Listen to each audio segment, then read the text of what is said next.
A very good morning to all. Honorable patrons of this institution, respected Chief Operating Officer Dr. Srinidhi K. Parthasarathy, beloved Principal Dr. E. Jerome Xavier, HOD Department of PG Commerce Dr. Kanti Madinathan, faculty members, and dear participants. A warm welcome to you for the national webinar on Dynamism of Commerce Studies, the framework of new education policy. Indian Academy Degree College Autonomous is one of the prestigious institutions in Bengaluru. Indian Academy Degree College has been sanctioned academic autonomy as prescribed by UGC, and it offers UG and PG courses in science, commerce, management, and humanities. We have 17 undergraduate courses and 14 postgraduate courses. We are one among the top 50 B schools in the country. Department of PG Commerce is a Center for Research Studies with MCOM, MFA, and MIB being its courses, and who is organizing this webinar. With this small introduction of the institution, let's get into the nucleus of the webinar. Education is fundamental for achieving full human potential, developing an equitable and just society, and promoting national development. Providing universal access to quality education is a key to India's continued ascent and leadership on the global stage in terms of economic growth, social justice and equality, science advancement, national integration, and cultural preservation. Indeed, with the quickly changing employment landscape and global ecosystem, the pedagogy must evolve to make education more experiential, holistic, integrated, inquiry-driven, discovery-oriented, learner-oriented, discussion-based, flexible, and of course, enjoyable. The crux of the NEP is to recognize, identify, and foster unique capabilities of each student under the guardianship of the teachers and faculty members as the heart of the learning teaching process. Hence, the policy aims to address many growing developmental imperatives of our country, and one of the main focus area to be discussed today is with regards to commerce and its dynamism in the national education policy. With this bird's eye view, I would like to introduce the speaker for today, Dr. Kanishka K. He is a dynamic individual with an amazing leadership personality. Dr. Kanishka has many educational degrees under his belt. Sir has completed bachelor's in education, postgraduate diploma in personnel management and industrial relations, MA in political science, and MBA specializing in HR. Sir is currently pursuing his second doctoral degree as well. He is also CASELET and NET qualified. Dr. Kanishka is a founding member of the Department of Business Administration at St. Joseph's Evening College. Right from its inception in 2009, he has been serving as a senior faculty and heading the department. He also holds an additional charge as a dean and coordinator at MBA Twinning Program, Bangalore Jesuit Educational Society. He is specialized in education, industrial relations, personnel management, human resource management, research methodology, and political science. He has a rare distinction to be the only faculty at St. Joseph's Evening College to get UGC-sponsored minor research project titled Challenges Faced by Youth in Accessing Higher Education in Bengaluru Urban District, and successfully submitted it on 30th November 2015 to UGC. Sir was an adjunct professor and chairman for Gandhian Studies at Christ University, teaching USAC students for 3 years. Dr. Kanishka has wide experience of participating, presenting, and publishing at various state, national, and international conferences, seminars, and workshops. In 18 years of teaching career, he has participated, presented, and published at over 70 conferences and journals. As head of department, Sir has played a pivotal role in building the department by taking various progressive initiatives, which has accelerated and given distinctive qualitative impetus and quantitative outcome to the stakeholders. Some of the significant initiatives taken at the department level during his stint are department newsletters, students' exposure to various industries, industry interface through series of guest lectures, hosting conferences, fostering research culture, supervising student research papers, report publications, and innovative teaching learning evaluation process. These initiatives have significantly augmented the cognitive, emotional, psychomotor competitiveness among the student community. His passion, persistence, and perseverance towards offering quality, creative, innovative, and distinctive higher learning are well received by the stakeholders. He is a voracious reader, prolific writer, passionate articulator, and an excellent organizer. His contribution towards the institution has been multidimensional. He has added significant value to academic and non-academic processes in this institution. He has served as a NAC coordinator, third cycle, IQAC, training program, research cell, and also substantially contributed as a member of the governing body, academic council, finance committee, member of board of management and board of examination of St. Joseph's Community College, and chairman BOS and BOE of the department. Sir, you have an amazing profile, and we look forward to hearing from you. On behalf of Indian Academy Degree College Autonomous and the participants, a warm welcome to you. And over to you, sir.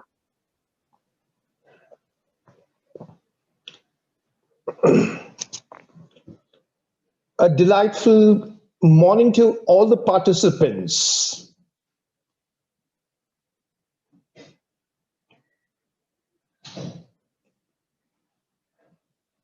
Dr. Somshekhar, Chairman, Indian Academy Education Trust. Mrs. T. Bharati, Secretary, Indian Academy Education Trust. Dr. Srinidhi K. Parthasarthi, CEO, Indian Academy Education Trust. Dr. E. Jerome Xavier, Principal, Indian Academy Education Trust. Dr. Kanti Madinathan, HOD, PG Commerce, Indian Academy College.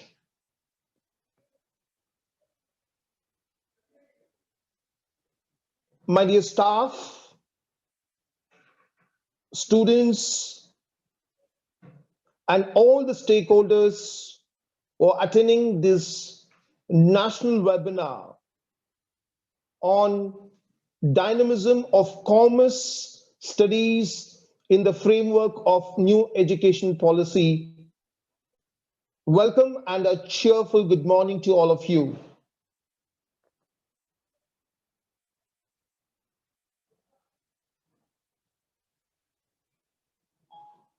Let me place on record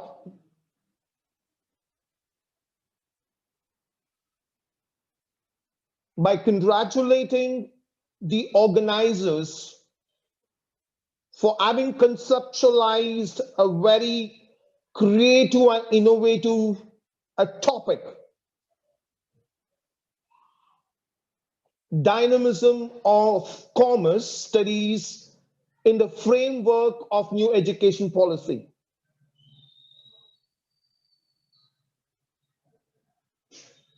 Indeed, it is a very prudent for us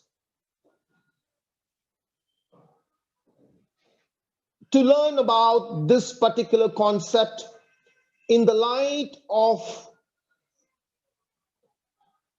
the present education system,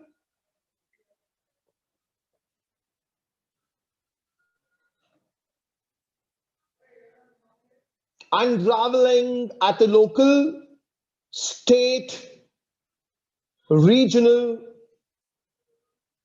national, and at the global level.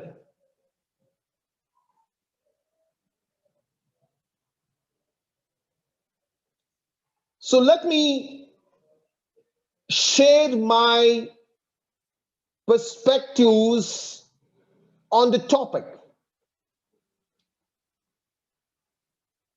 First, let me place you the challenges before you. Now, these challenges are placed to you in the light of the implementation of new education policy.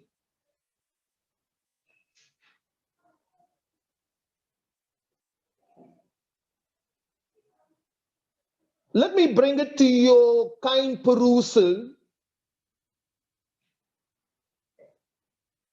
Any policy of this nature and stature is an outcome after a prolonged deliberation.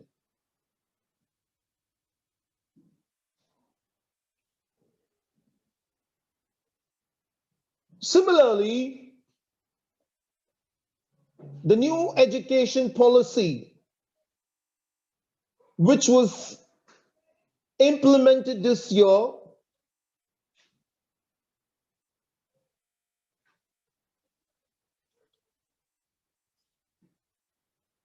is done with an intent.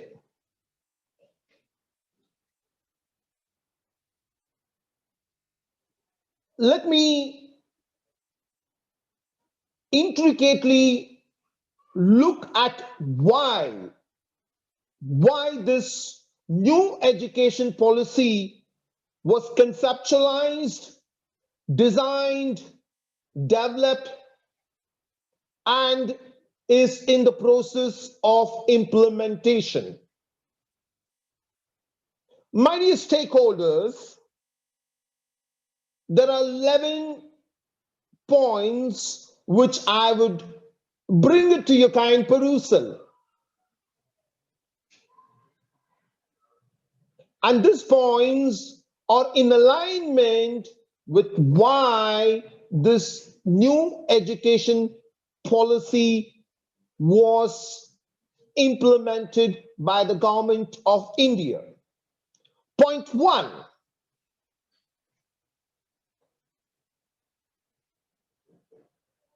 accessibility.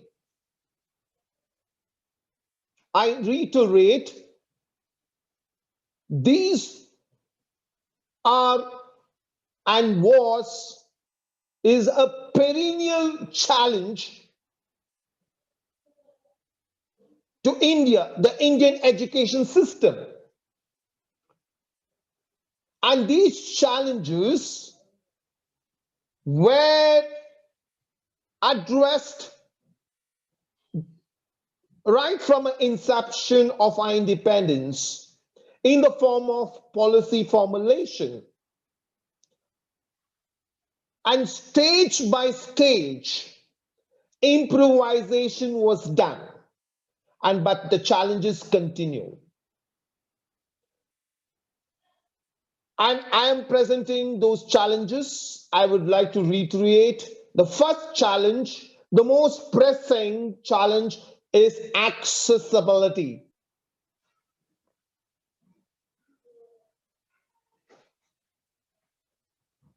Indian education system, one of the largest in the world,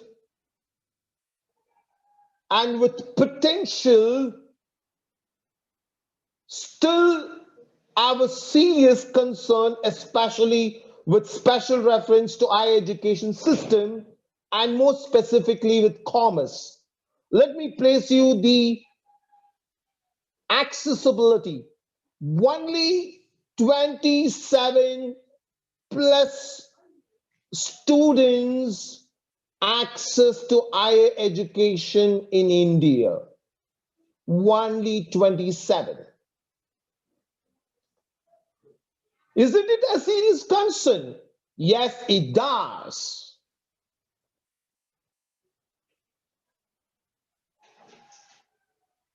The second challenge, equity.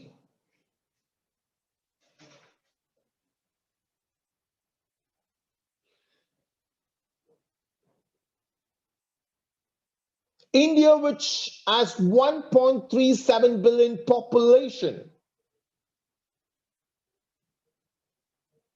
with over 30% of people living below the poverty line, with socio-economic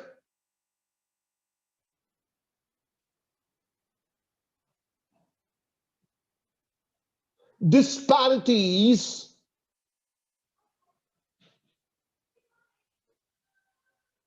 the concern of equity is being a large concern.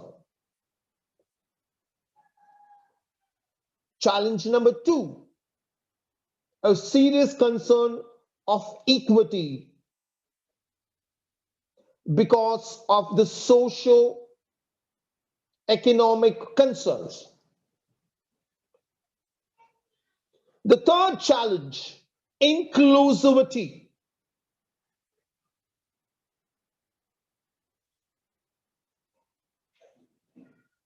Our education system is not inclusive in its nature.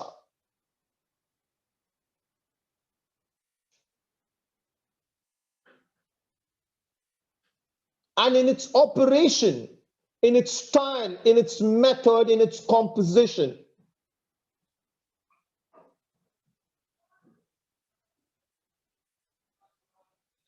And moving to the fourth challenge, lacks flexibility.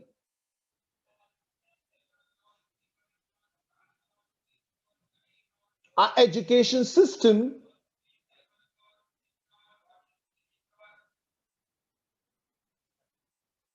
is regimented,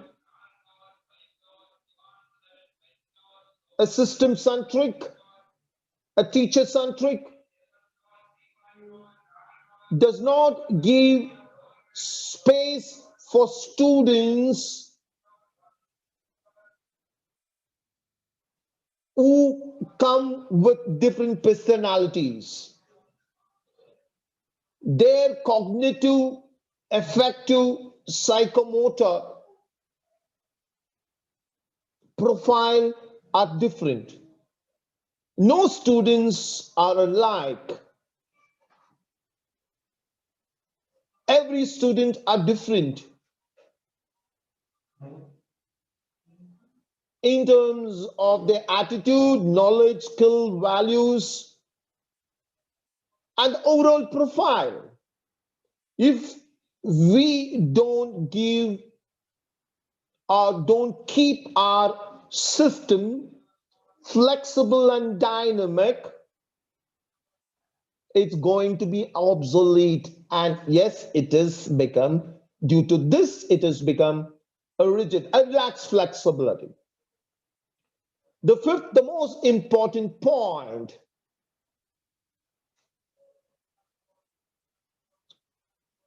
Indian education system has compromised its quality and excellence. And let me give you a very shocking revelation. Out of 27% of students who access to higher education, and if I convert that into 27 for the sake of percentage to 100, and let me place you on record, the percentage of institutes out of around 4,000 colleges and 800 universities with around 100% in totality when we talk about quality and excellence, the institution with excellence and potential excellence is just 5% of the total percentage, and approximately around 10% of institute with quality. So the quality and excellence put together out of 100% is just around 10%. Extremely shocking. My dear stakeholders, the issue of quality and excellence is compromised.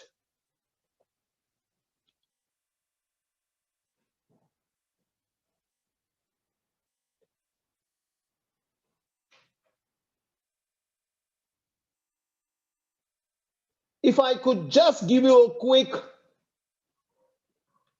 issues, indicators and aspects and the quality and excellence compromise, because this is extremely important component. Starting from curriculum, a generic and specific to commerce, obsolete curriculum,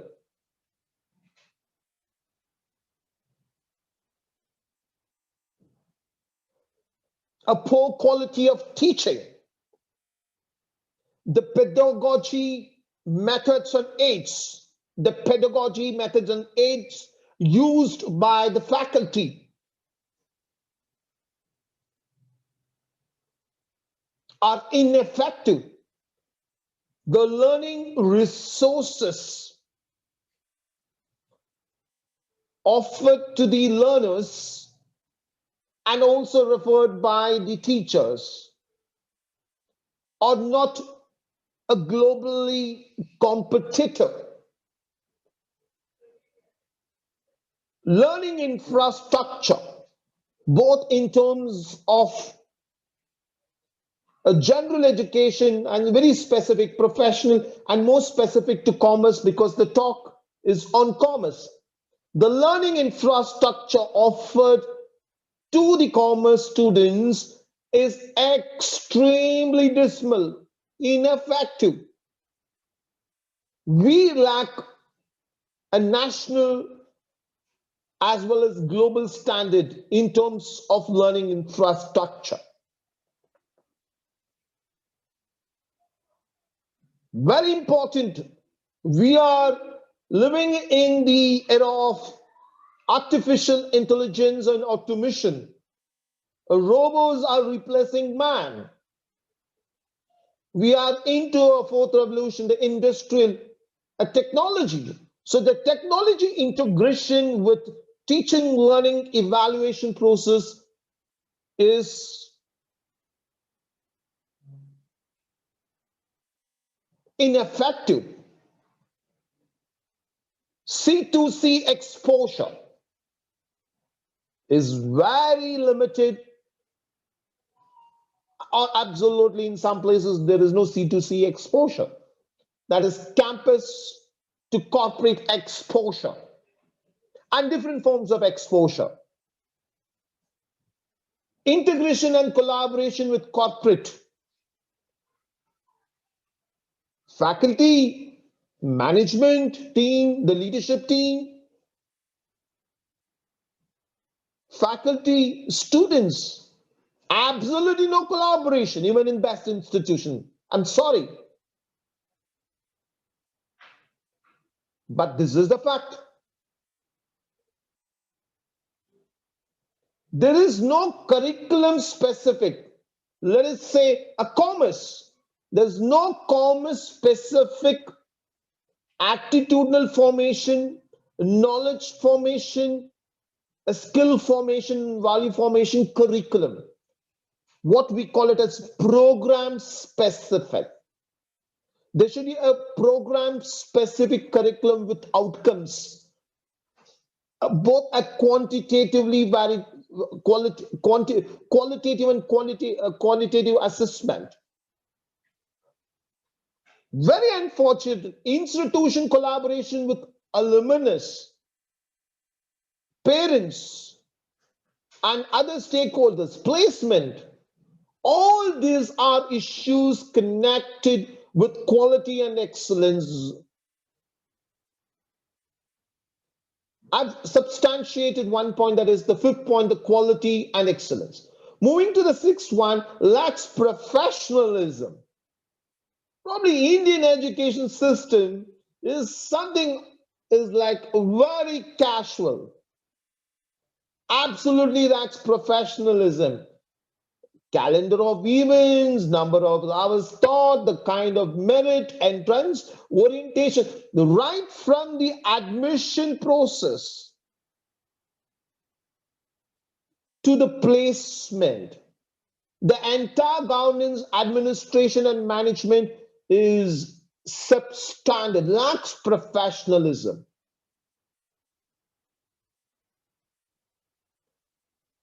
The seventh point is our education system, which I mentioned earlier. I would like to reiterate as a specific point, is a teacher-centric. Eighth point, lacks research and development. Ninth, let's focus on holistic skills. Our skill sets are very skewed, parochial, limited, and not program specific. We are not holistic. We are not specialized. We are not professional. When we are talking about commerce education, a cognitive, affective, and psychomotor skill should be very specific to commerce. It cannot be generic. Every stream has its USP. We have to stick on to that USP. What we call a distinctive factor, a focus factor, a leadership factor. We are losing that in terms of skill sets are concerned.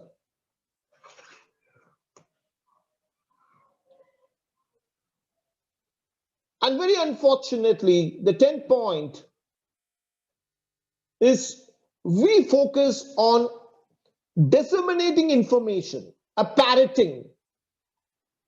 We don't look at what we call transformation. Focus is on information, not on transformation. And the last point, the 11th point, is we don't focus on what I said earlier. I repeat as a distinct point, we don't focus on what is called competitive advantage. How is commerce student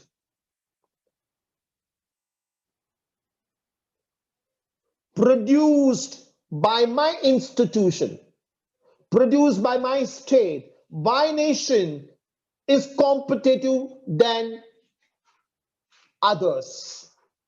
What is the competitive? We lack competitive advantage. These are the 11 challenges which sets a tone for this particular webinar.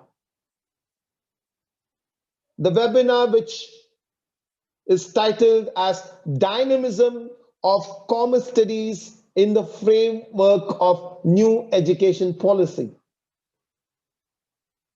So, my dear participants, these challenges, though it is attempted by different governments right from 1947 to 52, we had interim government.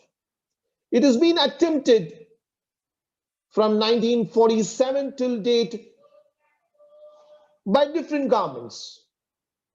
We had 1948-49, we had University Education Commission to address these issues. 1952-53, we had Secondary Education Commission. 1964-66, an excellent commission, Education Commission under Dr. D.S. Kothari, which came in the form of National Policy on Education 1968. And a significant landmark is during 1976, during 42nd Constitutional Amendment Act, education is made a concurrent list, which can be accessed by both state and the center. 1986 education policy, national policy on education was further reviewed, validated from 1968, and amendment revision is done to suit that dynamics. And 1992, a very important year, post implementation of new economic policy, that is liberalization, privatization, globalization. Just immediately after that, 1992, we had new education policy, that is 1986, modified in 1992 in the form of Program Action Plan, 1992.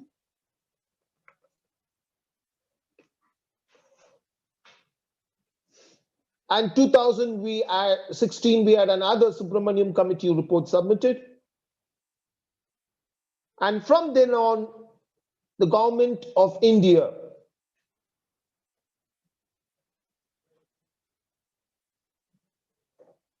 scrutinized, evaluated these challenges which I've listed out under the leadership of Dr. K. Kasturi Rangan Committee report, which was submitted in 19 and under the banner of New Education Policy. I reiterate, from 1948 till 2016 or 18-19, every governments have taken initiative to combat those challenges. In generic, all education, that is school education, higher education,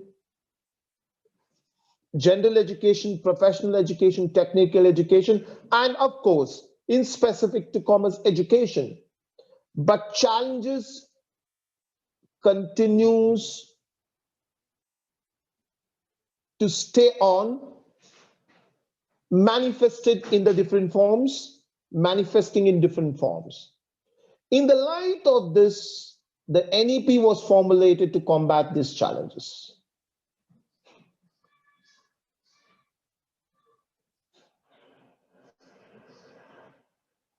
Now, what did the government do? I've listed out the challenges. Every challenges is very seriously scrutinized by all the authorities. India has the largest authorities, starting from UGC to AICT, and the list goes on. There are 20 authorities. They went on scrutinizing, but now the present government of India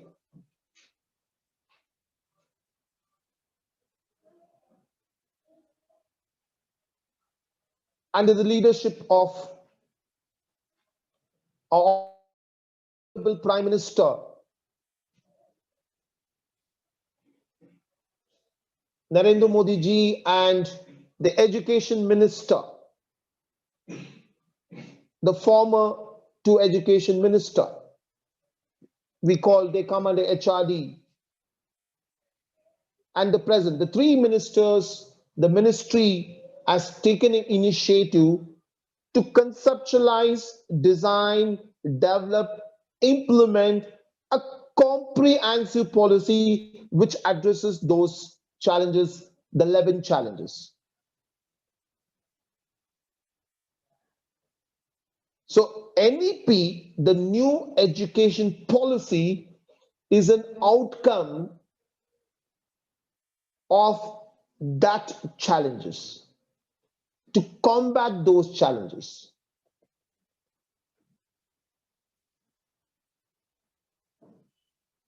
Now, after going through these challenges, I consider there is something called as, they came with the vision statement. Let me articulate the vision statement of NEP. The National Education Policy 2019 envisions an India-centered education system that contributes directly to transforming our nation sustainably into an equitable and vibrant knowledge society by providing high quality education to all. The vision statement. If you closely look at the vision statement, it tries to address those challenges which I have mentioned, I have listed out. And I would like to repeat the vision statement, and it has a link with the challenges. The National Education Policy 2019 envisions an India-centered education system that contributes directly to transforming our nation's sustainably into equitable and vibrant knowledge society by providing high quality education to all.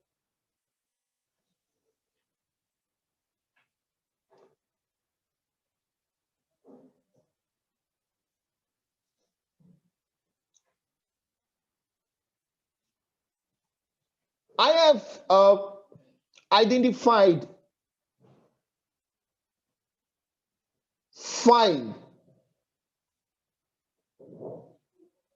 Yes, I call it as NEP 5S strategy to realize this vision. My dear stakeholders, the participants,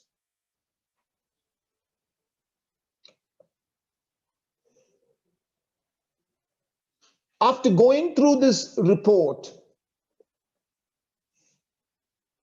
and also participated in the intense deliberation as a part of NEP, and also having met the core committee, the chairman Kasturi Rangan, in some of the deliberations, after having discussions with experts, students, by all the stakeholders, I understand they have identified, I have observed, it's my observation, I'm sure that you have to acknowledge that is my observation fits into the scheme. My observation is NEP's 5S strategy to realize the vision. And this vision is to combat those challenges which I mentioned in the 11th point. Now, I've got an innovative observation for the audience. Now, they have come up with 5S strategy to realize this vision. What is it 5S? This 5S is in the context of commerce education as well, which is an integral part of the larger education streams. The first S is strategy. The second S is structure. Third S, system. Fourth S, staff. And the fifth S is skilling. These are the 5 S focus, a trust area of the NEP visionaries. All the people who were a part of NEP were trying to address these 5S issues. Again, to combat those challenges which I mentioned. The 5S, the first one, I would like to substantiate the first one, the strategy. Now, when you look at the strategy, that means the NEP visionaries looked at where were we in the past, where are we in the present, and where we wanted to go in the future. They looked at what we call it as GER, gross enrollment ratio. They looked at all the levels, the primary, the secondary, the higher education. They looked at that and they evolved a strategy. The present gross enrollment, I would like to focus on higher education. The present gross enrollment ratio is 26%. When NEP was conceptualized, it was around 22. Now the strategy, that means the way they wanted to go, that is their strategy is to spiked the gross enrollment ratio to 30 from that is in 2030, that is we are in 20, in a decade, that they want to spike it to 50%. That's the first strategy.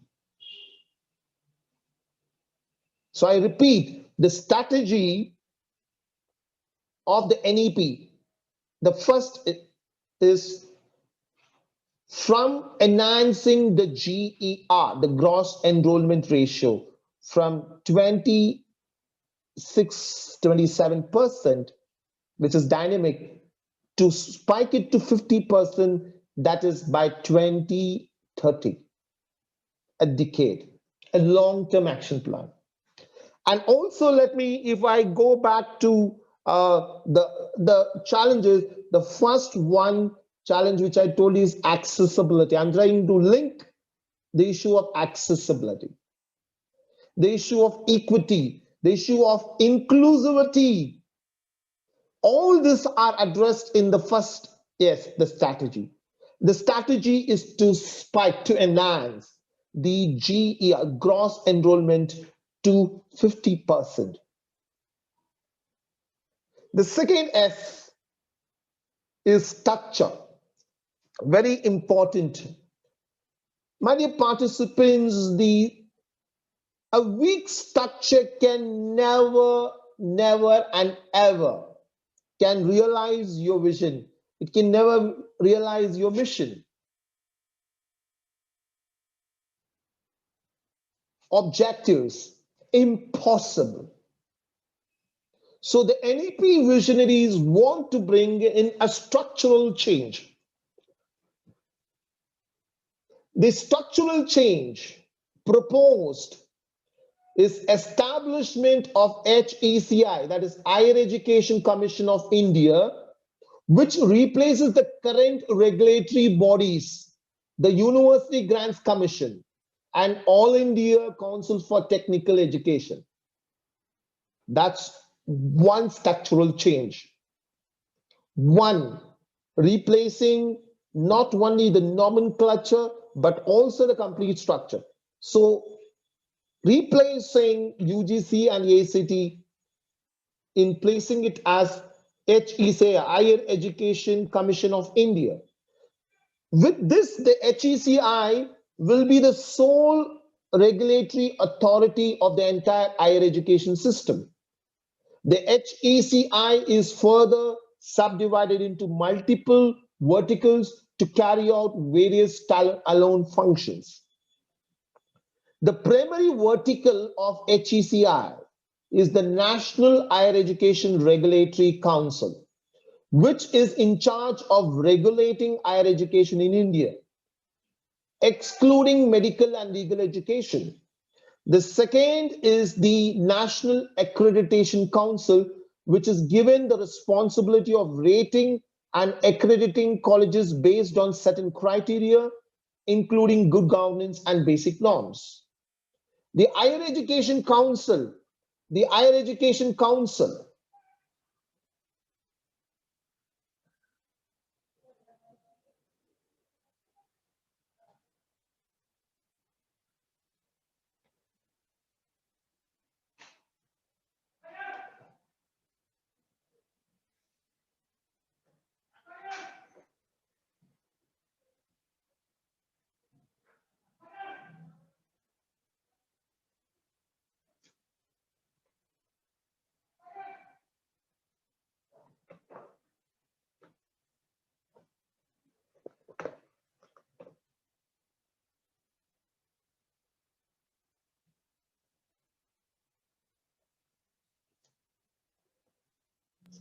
Sir, is it okay? Any I'm issue? audible? No, I'm audible? Yes, sir, you are audible. You are audible, Yeah, sir. yeah. The Higher Education Grants Council, the third body under HECI, is responsible for financing colleges and universities. The fourth body, the General Education Council, is in charge of framing the National Higher Education Qualification Framework. These are the structural changes. If you look at the Higher Education Commission of India will be the apex, the umbrella body. Only they are subdivided into multiple verticals, as I told you, NHERC, NAC, and NHEGC and GEC. There'll be four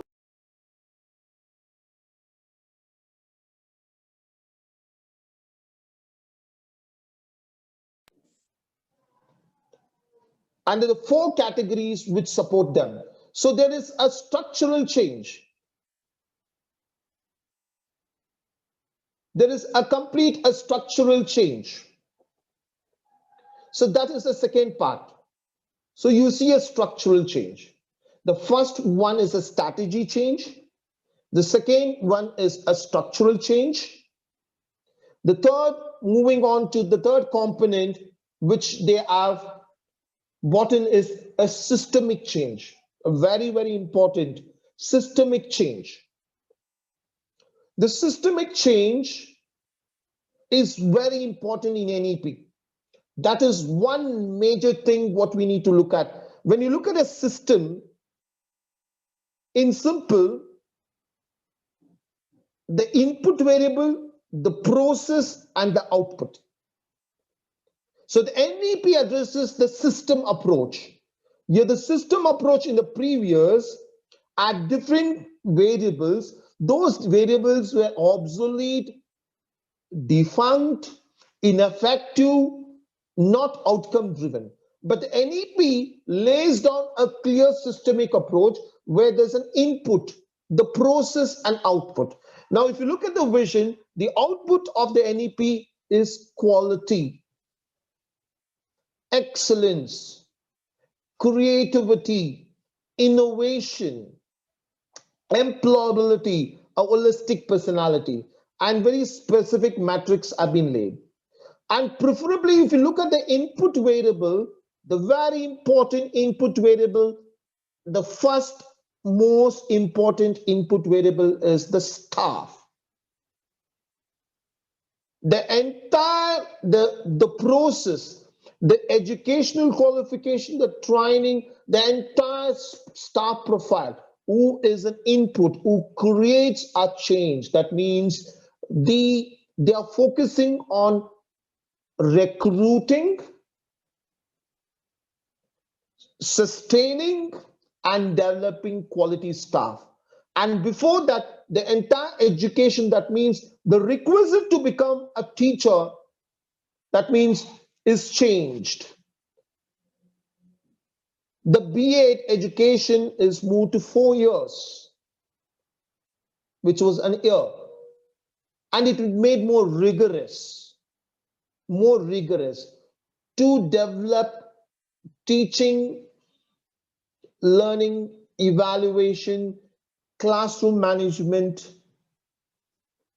classroom academic administration, the classroom management, student-teacher rapport, the mentoring, to enhance those skills. So the input variable, the staff, the teaching, the non-teaching, the curriculum pedagogy, a curriculum with specific program outcomes.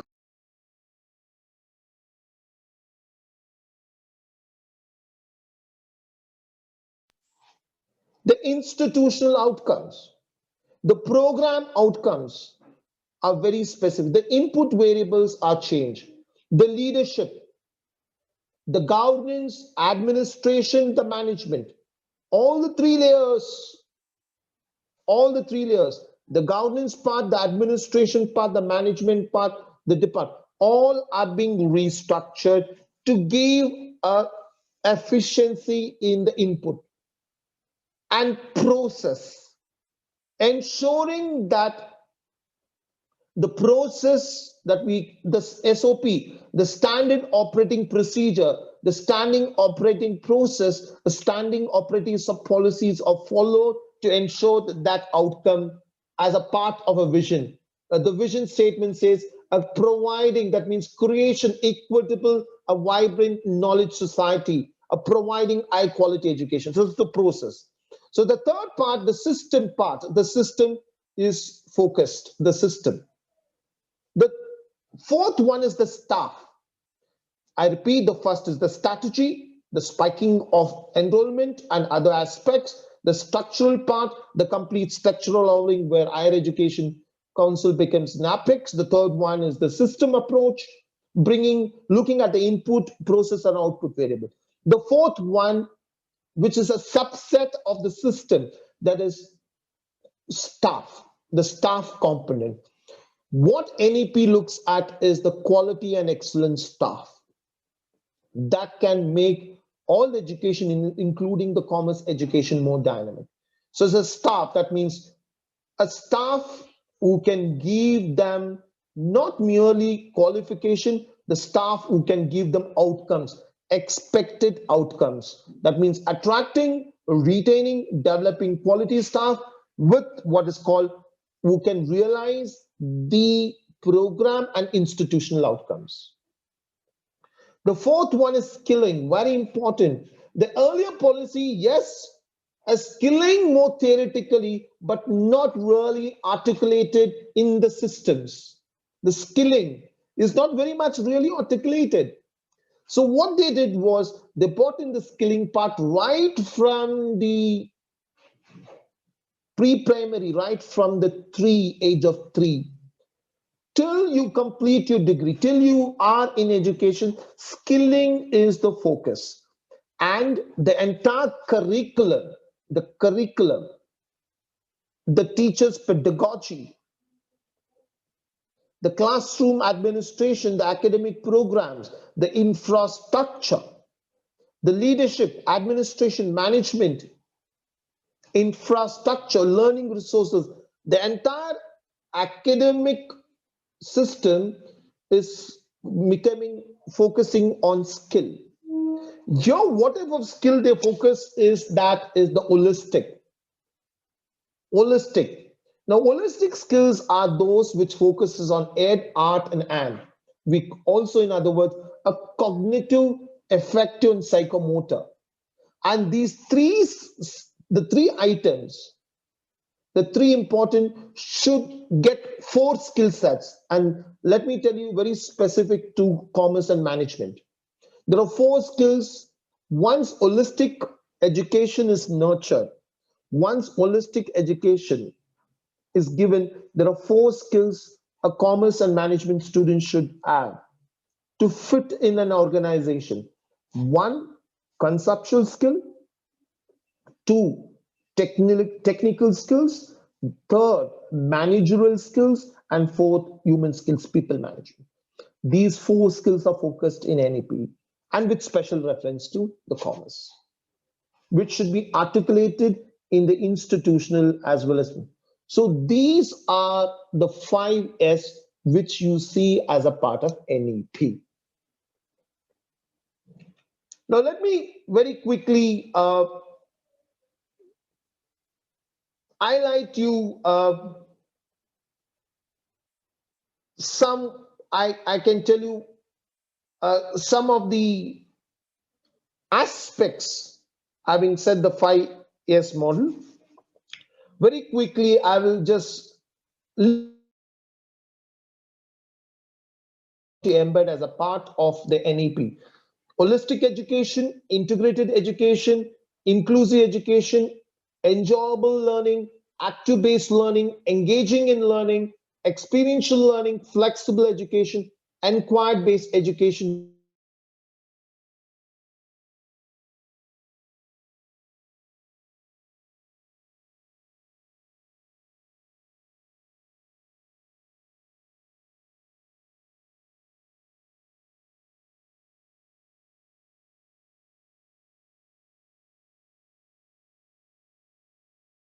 Of NEP with special reference to the education in general, higher education in specific, more specific with our today's topic, dynamism.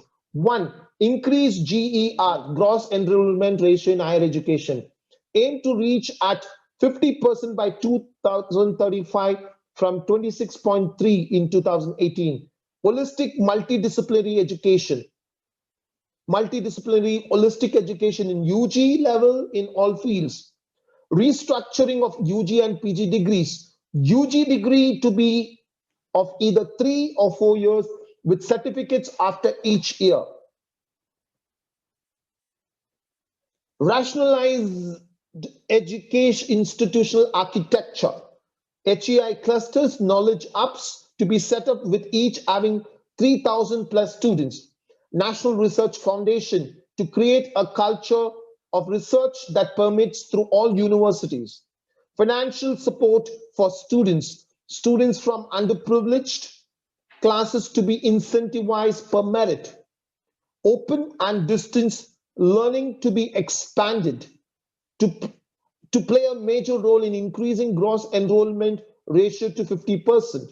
Motivated, energized, and capable faculty, a clearly defined, independent, and transparent process for hiring the right faculty, effective governance and leadership in higher education, that is graded accreditation and graded autonomy to achieve excellence in 15 years.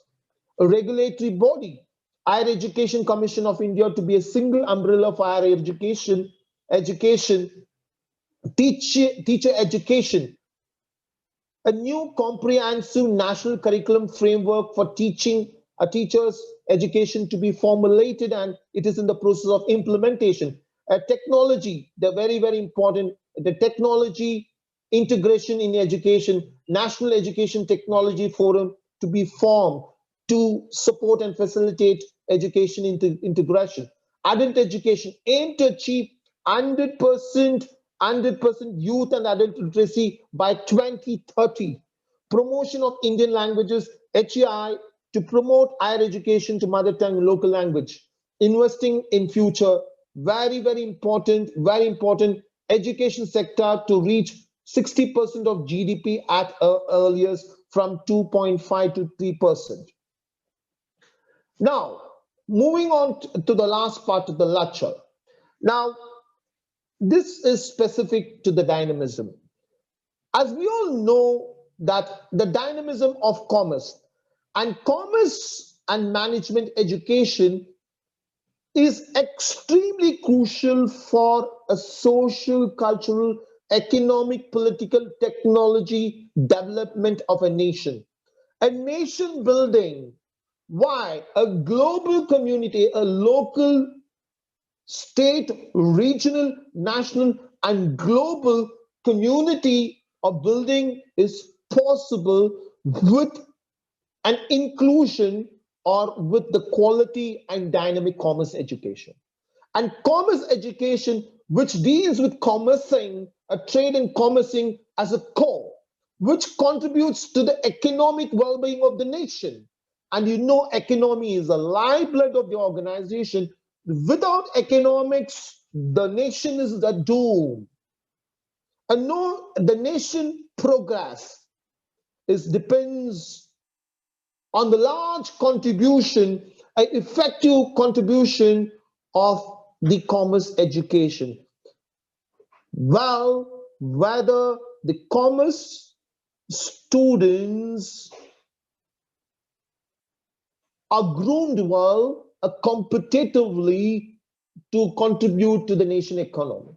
In this background, what we require, as we have seen, whether NEP has brought in dynamism. Yes, it is on paper. Now, whether it is going to be implemented. Now, very quickly, I'm going to run through that how commerce education has become more significant. And let me list out around 13 points, basically, which talks about the need to make a commerce education dynamic in the light of the NEP framework. One, first, liberalization, privatization, and globalization. And of course, an inclusion of technology at point one. Agriculture sector contribution to GDP is reducing year after year. Service sector is fast growing and its major contribution of national income. Public sector, the government sector employment reached at the saturation level. Opening of more employment opportunities in the service sector, especially retailing, banking, insurance, telecom, hospitality, BPO, LPO, IT and ITS.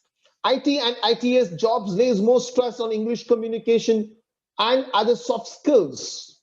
And also, all the service sectors and industries which I mentioned require commerce graduates with those conceptual, technical, managerial, and the human skills. Jobs are becoming more independent of degrees. The candidates needs not only to have art skills but also soft skills. Because of IT and internet revolution, there's a little difference between rural and urban. Earlier, industry used to recruit first and then train them to suit the requirements. But now the industry wants ready-made workers to perform duties independently.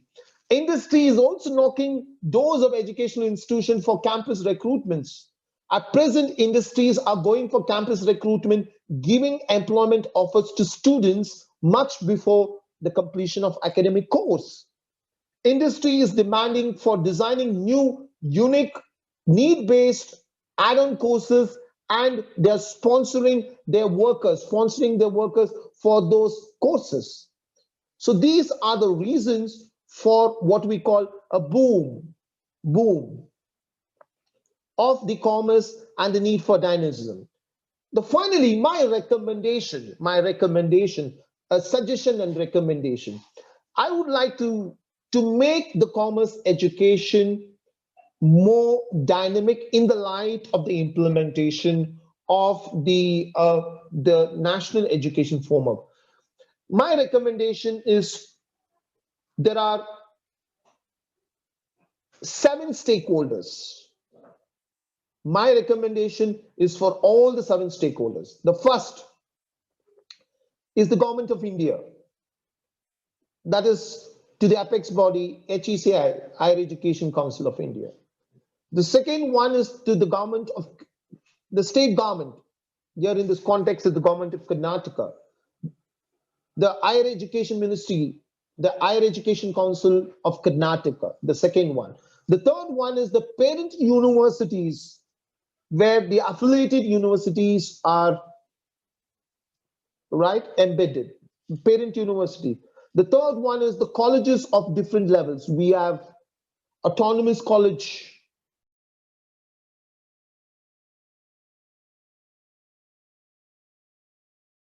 very important is to the institutions which are running programs, commerce programs, the departments as specific, followed by staff, parents, and students.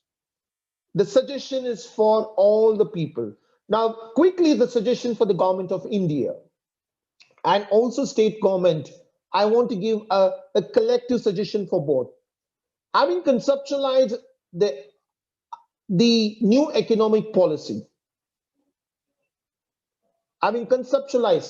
please create the action plan, a creation of an action plan. The action plan should ensure that 5S, which I mentioned it earlier, the strategy, the structure, system, staff, skill, whether clearly reflected, whether the action plan are implemented. That is very, very important. They have to ensure that action plan is done. And the parent universities also should work in alignment with the Higher Education Council of Karnataka, the state government, and to the government to ensure that the policies are implemented in toto. And colleges should create vision, specifically to commerce education, dynamism. This is very specific to institution. A creation of vision, mission, objectives, values with institutional objectives which specific to a course or program specific with clear quantitative and qualitative variables. Coming to the departments, if it is a commerce department, if it's a multidiscipline, They are expected to create vision, mission, objectives, and values, which is in alignment with the institution and NEP and to the program specific, and strictly adhere to it. And staff aligning to the vision, mission, objectives, values of the institution and the program outcomes. And parents, very important, is to mentor, give opportunities to choose the program based on their strengths, weaknesses, opportunities, and challenges. Let them have some kind of exposure. Don't push the students for a sake of their own desire or because of some kind of an external. So it should be an informed decision for the students. Choose a course based on, again, on your own strengths, weaknesses, limitations, opportunities, challenges, and your own capabilities and interests. Don't go on mass. It is not on herd mentality. It's not joining for the sake of it. It's not by choice, not by choice. It's not by chance. It should be by choice, purely on choice. These are some recommendations. And finally, to conclude my presentation, a road ahead of NEP with reference to commerce education. One, action plan to implement 5S. Two, leadership. Very important. My voice, all of you please listen. My sincere appeal is to legislature, executive, judiciary, civil service, pressure groups, public opinion, media, parents, students' body should give leadership specific to commerce education and general education. If these these stakeholders, legislature, lawmaking, executive, implementing, judiciary, interpretation, administration, civil services who ensure that administration is taken care, the pressure groups, public opinion, media, parents, students, body should ensure that the NEP with general, with specific to commerce education is done. Third, demarcation of budget, transparency and accountability. Fourth, enforce benchmarking and best practices in commerce education to make it more dynamic. Fifth, creation of dynamic nodal officers to implement NEP. Sixth, control and evaluation mechanism to ensure commerce achieves those dynamism of the global standards. The seventh, review the outcomes and check the deviation to ensure the commerce education becomes a very important input for the economic development, a socio-economic, political development of a nation. So the well-being of a nation is based on the commerce, so that they need to be. And eighth, the most important, empower the performing institution. Empower the performing institution. These are my suggestions, the road ahead of NEP with reference to commerce education. With this, I wind up and I leave the forum for the Q&A over to the organizers. Thank you very much. Over to the organizers. Sir, thank you so much for that valuable information. The flow of thought, the action plan, and the outlook on the national education policy. It was a wonderful and a knowledgeable journey that you took us through. Thank you so much, sir. So, dear participants, it's time for an interaction with Dr. Kanishka. So, I request Professor Arshid and Professor Jaffer to handle the Q&A session. Over to you, Jaffer sir and Arshid sir.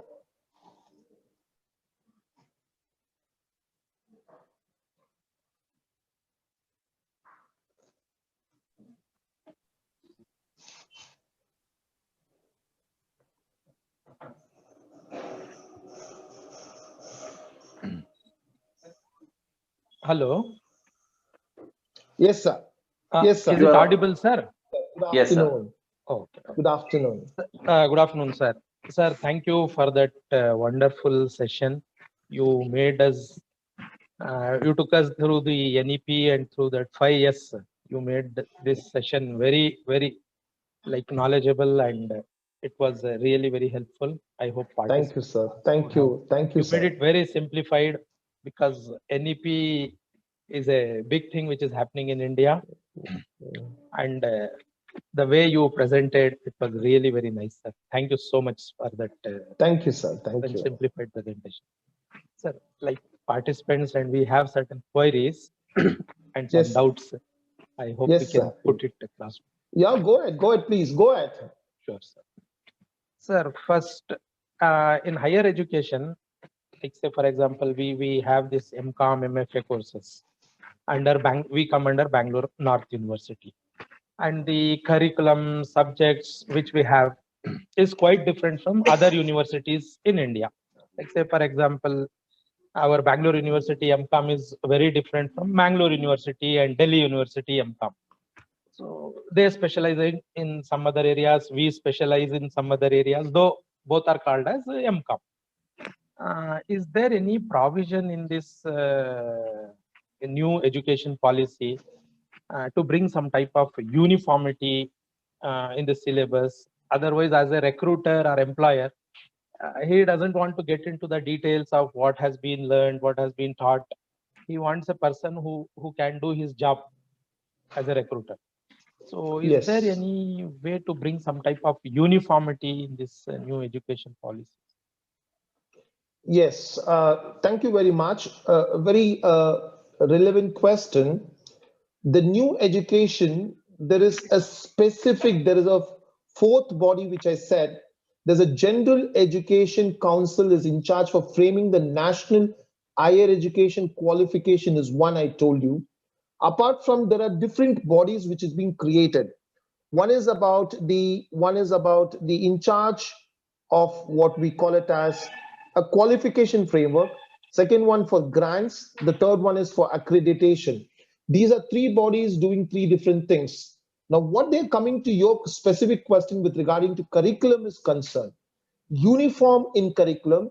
Yes, there has been a space because Indian education curriculum is fragmented. We have central universities, different curriculum. We have state universities, we are deemed to universities, autonomous colleges, and we have foreign universities, different curriculum. Now, what I understand is that as a recruiter, you're looking at some kind of a level playing field. The special NEP is working out a model to bring in a level. That means uniform curriculum across India, uniform curriculum across India with multidisciplinary approach. That is one of the important areas which has been addressed. Yes, there is a specific space given by NEP to right, create a uniform curriculum with multidisciplinary approach to bring in level playing field to ensure that there is no disparity. Yes, there is a space. Thank you so much, sir, for that clarification. We now know that some steps have been taken to bring some type of uniformity. Uniformity. Sure. So that is really helpful for the students as well as faculty as well as a recruiter, I believe. Yeah, they brought in the issue of uniformity is also taken. Innovation, creativity, multi-skilling, entry and exit system. Entry and exit system. A student can enter in BCom first year, and if he wants to take off, he can take off with a diploma certificate, 1 year certificate. So there are multiple entry and exit. So they made the education more flexible, uniform, creative, innovative, and skill-based. It is time tested, but it is time tested. And it is time tested, provided all those action plan, which I said should be there. No leadership, then again, there will be the same problem. Leadership plays a very important role. Legislators, executive, judiciary, civil servants, public opinion, pressure group, parents, students, staff, all should be extremely vigilant. And if we are not giving a collective leadership, then this policy also will be diluted. Over to you, sir. There is one more query, sir. Thank you for that Yes, sir. clarification. Right. Okay. So, like, see, this new education policy is a very ambitious project which the government has taken, and True. it is very new. We as faculty members, we don't know what is going to come up, and government is trying to roll out something. Students don't know. Are there any checks and controls, sir, to check this policy? Because it's Yes, something, if it there is goes an wrong, it should not affect the students and the future of the country. So are as there I any told you checks and earlier, there's some, yeah, there is a National Higher Education Regulatory Council, NHERC, the National Higher Education Regulatory Council, which is in charge of regulating education in India, excluding medical and legal education. And second one is the check is National Accreditation Corps. It's called NAC.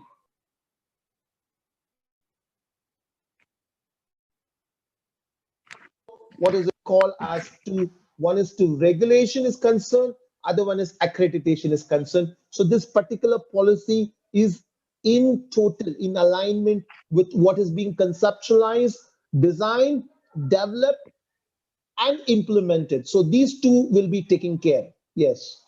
Over to you, sir. minutes, sir. I think there is a question from the participant. So there is a question from the participant side. Yes, yes, go ahead. I'll read Please. out the Go ahead. question. Are Yes, sir. fees Go ahead, going sir. to be regulated by the government under NEP? So come back, sir. Are the fee structure Yes, are they very going to much. be Yeah. Yes, yes. One of the ways is that to bring in some kind of a level playing in the fees, there will be a government which is going to bring in some kind of what we call it as a framework in which the fee is concerned. That is the fee framework is concerned. Already there is been in place, but due to multiple models, the fee structure is being what I would say little not very pleasing to different socio-economic class. And also apart from the fee level playing, they're also trying to incentivize the students who come from socio-economically weaker section. There's something called financial support for students from underprivileged classes to be incentivized based on merit.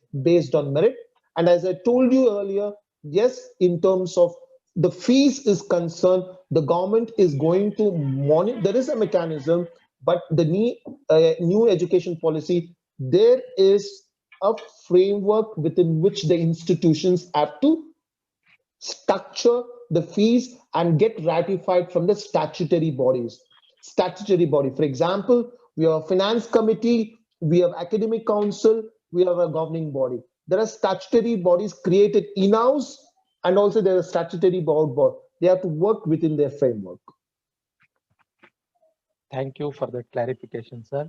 And I hope this will also increase the gross enrollment ratio. This is the most important thrust area. Yeah. Because we ours is a middle class economy. Therefore, fees is a major thing for many students. So this should increase the gross enrollment ratio as well. Yes, accessibility, enhance accessibility, Yes. equity, and as I told you, quality, professionalism, flexibility. These are some of the one goes after. And there has been a very strong emphasis on accessibility. 50% of people who access to higher education by 2030. And while accessing, not merely access, but also parallelly get quality. Now, present access is only 27, very slow. Country like India needs 100% gross enrollment in higher education, because education, especially commerce education, directly contribute to the economic well-being of a nation, socio-economic well-being of a nation. If there is no access to higher education, then there is a problem of employment, and it totally affects the life and living. Over to you, sir. Okay. So thank you for that clarification. Yes. One more query. Like say, sir, for example, in our BCom and MCom education, though we Yes, sir. teach for 3 years of BCom and 2 years of MCom, we know student would have gone through Tally and Excel and other things, accounts and all. But we feel when he goes for the job, his first job, he Yes. is like practically very less on hands-on training he doesn't have. So he doesn't know what is a ledger, how to tally the Yes. accounts. He Yes. lacks that, right? Yes. And we Yeah. have heard this time and again from the recruiters. Yes, sir. Medical education, what they do, daytime they teach theory, afternoon times they put the students on practical side. So is there any like room for doing this in commerce education as well? Yes. Now, what is the new education policy? If I could very quickly, if I could, the key principles of new education policy 2020. I'll give you a question, a micro question. I would like to give a micro perspective. One, the continuous review on build on sustained research and regular assessment of education experts.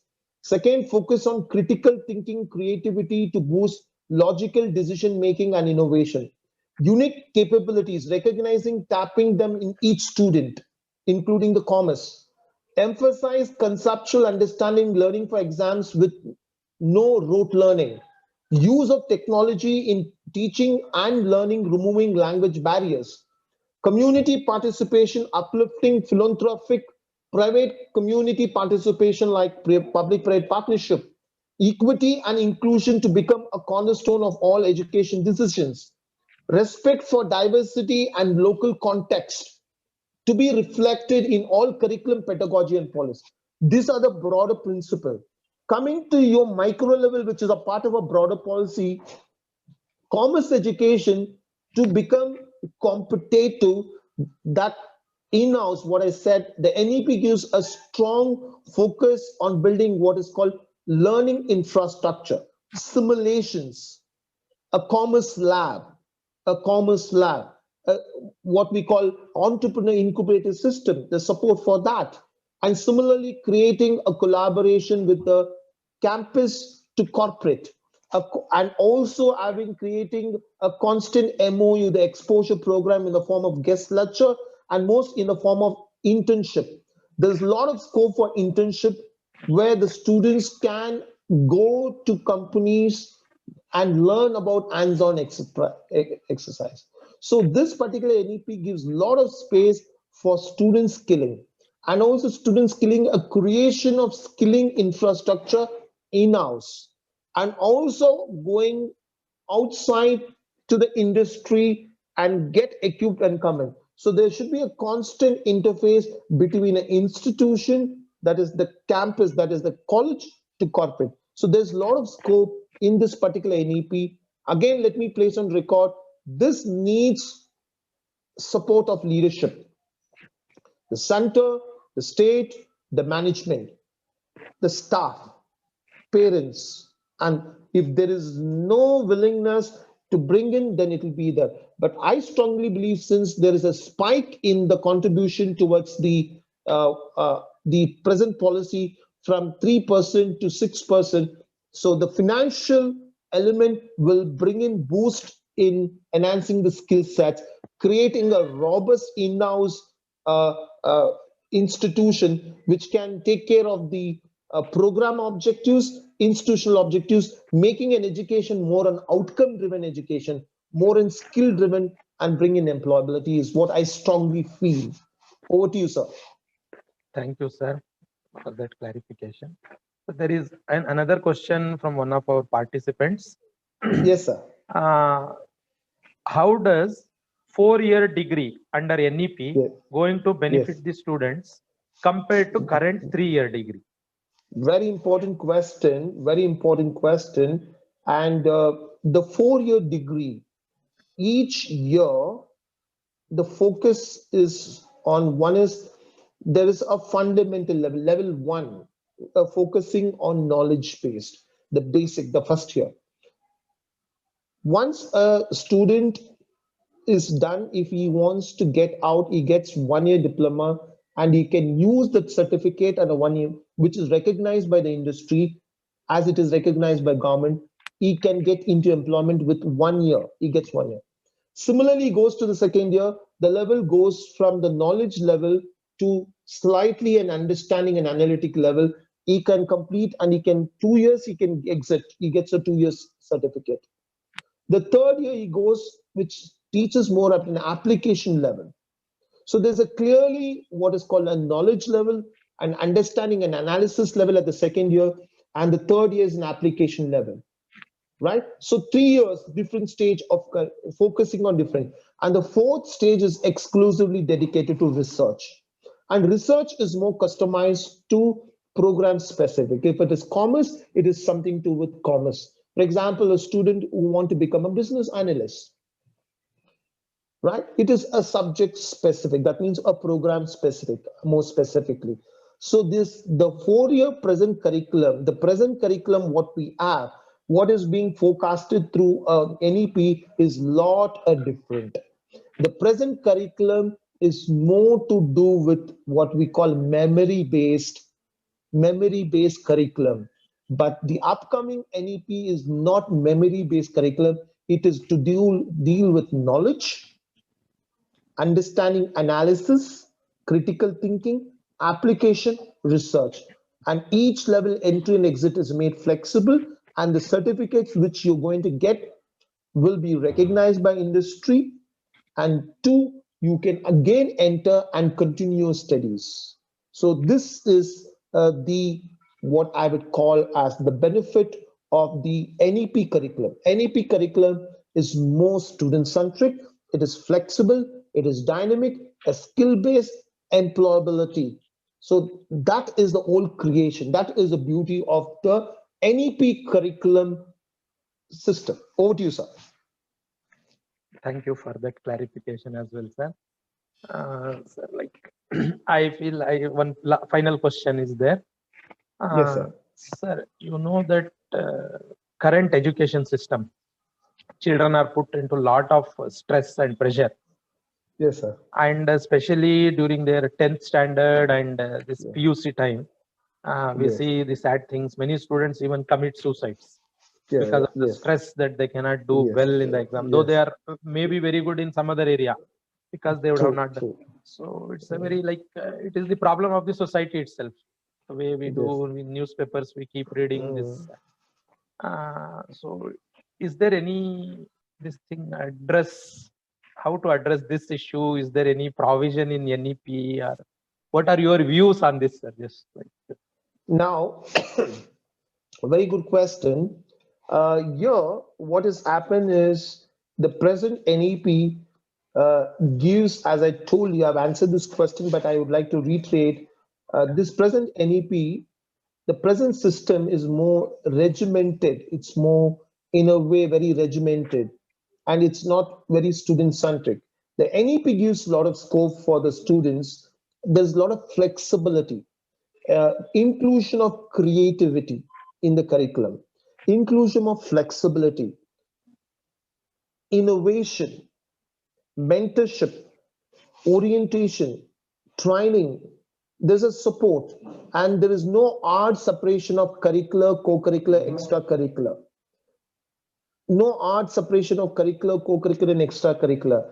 And also there's a lot of scope for what we call it as counseling, and there's a lot of what is called since it is a child-centric, this movement that is from the age from 3 to 16 till a child starts his or her education at 3, she exits a 12th standard. That means everybody will be created the mechanism that they will automatically move up the ladder. They will move up the ladder. The concept here in the NEP is promotion, not purely based on quantitative outcomes, but qualitative outcomes.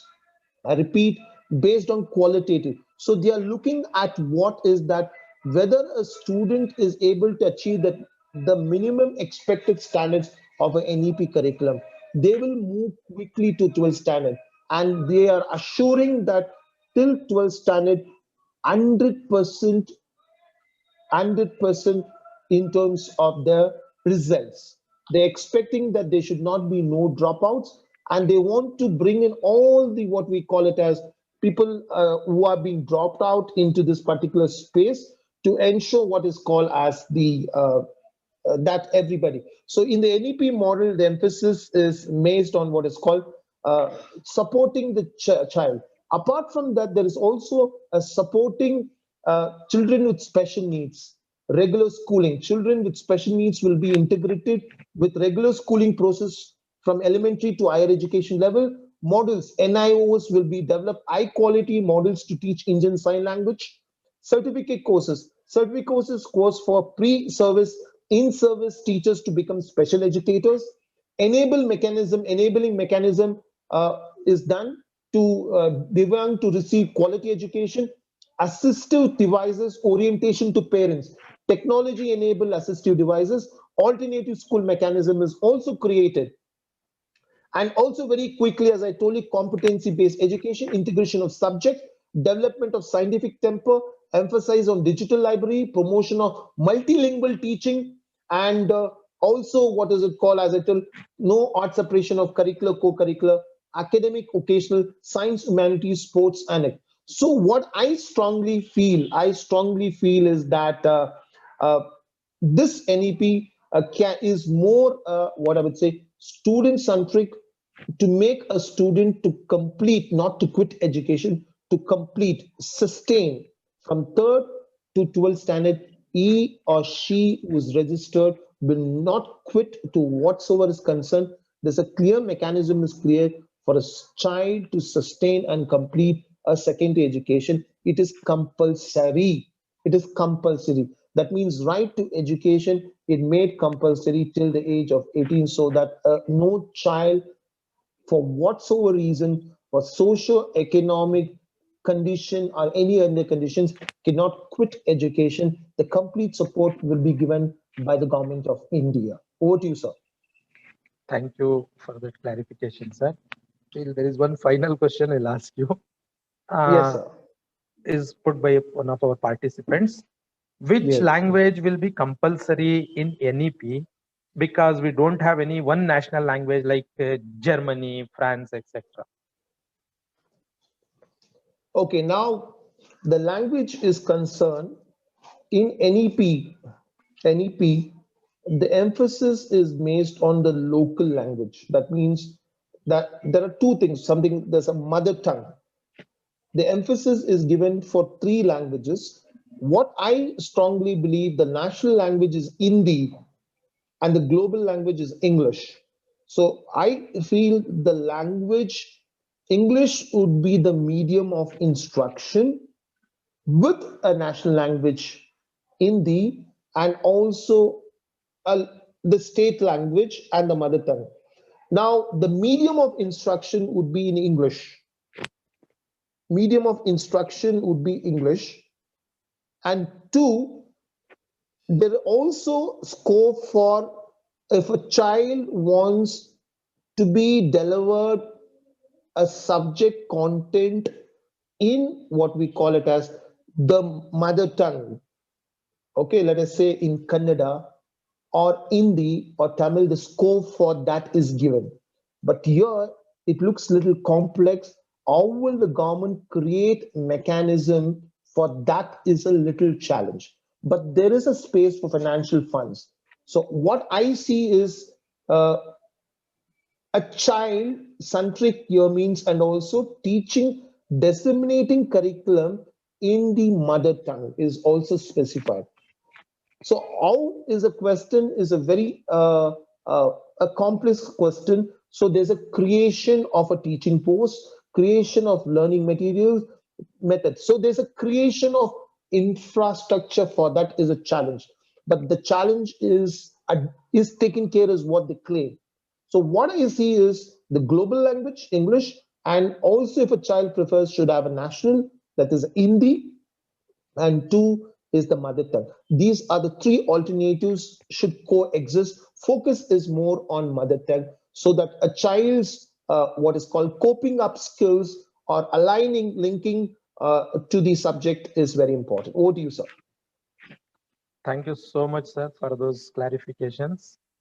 I request Sam sir and Jafar sir to carry on the session. Thank you so much, sir. Thank you so much for leading this discussion, Professor Arshad.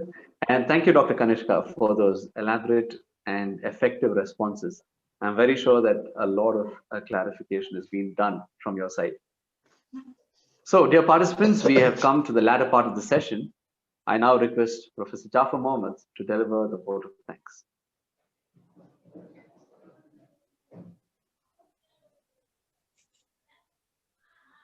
Most respected Chairman, distinguished Chief Operating Officer, the guest speaker of the webinar, our beloved principal, and other dignitaries, both present with us today and in absentia, ladies and gentlemen. My reverence and respect to all the dignitaries, distinguished participants, and students. I, Mr. Jafar Mohammed, Senior Faculty in the Department of Commerce, PG Studies, is proposing vote of thanks. Any event, be it this seminar, requires thought, inspiration, and action, much more than what we can comprehend and feel today. The wheels started rolling long ago, though meticulous planning, approval, and articulation, and final acceptance. For all this, I would like to extend my most gracious and warm gesture of gratitude and thanks to our Chairman of Indian Academy Education Trust, Dr. T. Somshekar, in his absence, for his inspiration, constant support, motivation. I thank Sir in absentia. We are extremely grateful and extend heartfelt thanks to the Chief Speaker and resource person of today's webinar, Dr. Kanishka, Dean in charge and head of the Department of Business Administration at St. Joseph's Institution, Bangalore. Sir's knowledge in the subject matter is in-depth, and his skill of articulation is immaculate and flawless. We and all the participants of this seminar have immensely benefited his understanding of how new economic policy is going to bring changes in commerce education, the teaching learning process, and ultimately the outcome which is going to benefit all the students. In spite of his busy schedule, Dr. Kanishka has consented to be the resource person of this webinar. I sincerely and profusely thank you, sir. My reverence and gratitude and thanks to the Chief Operating Officer of Indian Academy Group of Institutions, Dr. Srinidhi Parthasarathi, for his leadership and guidance. Thank you, sir. Beloved Principal, Dr. Jerome Xavier, is a fulcrum of all the activities in the campus. His constant inspiration, leadership is of immense value. I extend a warm gratitude and thanks. Thank you, sir. I acknowledge with thanks the initiative and coordination of our experienced and beloved head of the department, Dr. Kanti Madinathan, for his meticulous execution of the task. Thank you, sir. I extend a heartfelt gratitude to all the participants who are of immense value and importance to us. Their constant support is giving us motivation and energy to do more, and we are planning to have much more seminars of this type. And also, I would like to thank our IT support team led by Mr. Chandan and everyone who helped us to make this seminar a reality and a grand success. Thank you very much indeed. Thank you. Thank you, Professor Jafar. It has been a wonderful session. And dear participants, I request you to please fill in the feedback link that has been provided to you. Kindly do fill it in. You will be receiving the certificates based on the inputs that you give. So please do take time. And it would be great if you all can remain in the WhatsApp groups, as we have many more programs coming up, and you will be receiving the updates and the web links directly.